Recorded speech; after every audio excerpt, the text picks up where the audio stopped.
హరే రామ హరే కృష్ణ.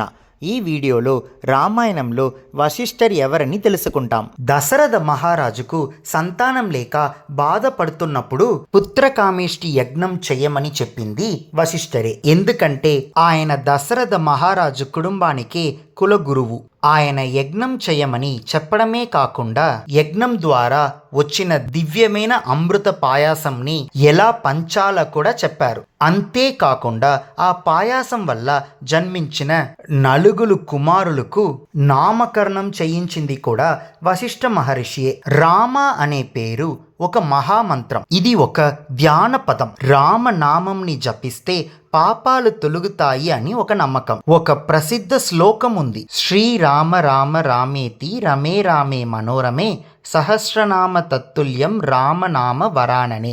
ఈ శ్లోకం ప్రకారం రామ అనే నామాన్ని 3 సారి జపిస్తే విష్ణు సహస్రనామం జపించిన ఫలితం లభిస్తుంది.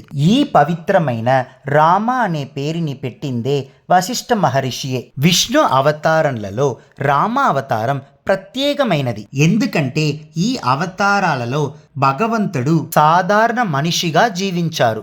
ఏ దివ్య శక్తులను ప్రదర్శించకుండా తాను నేర్చుకున్న విద్యలతో జీవించారు. ఆ విద్యలన్నీ నేర్పింది వశిష్ఠ మహర్షియే. ప్రారంభంలో రాక్షసులను సంహరించడం నుండి చివరికి రావణుడిని సంహరించే వరకు అవసరమైన అన్ని విద్యలను నేర్పింది వశిష్ఠ మహర్షియే. వశిష్ఠ మహర్షి అంటే రాముడికి చాలా ఇష్టం. వశిష్ఠ మహర్షి బోధించే అన్ని విషయాలను శ్రీరాముడు తప్పకుండా చేస్తారు. అందుకే వశిష్ఠ మహర్షికి మన ఈసీజీ కార్డ్స్లో పాజిటివ్ సింబల్ ఇచ్చినాము. ఇంకా వశిష్ఠ మహర్షి గురించి ఎక్కువ తెలుసుకోవాలంటే ఈ వీడియో డిస్క్రిప్షన్లో ఉండే లింక్ని తప్పకుండా చూడండి. హరే రామ హరే కృష్ణ.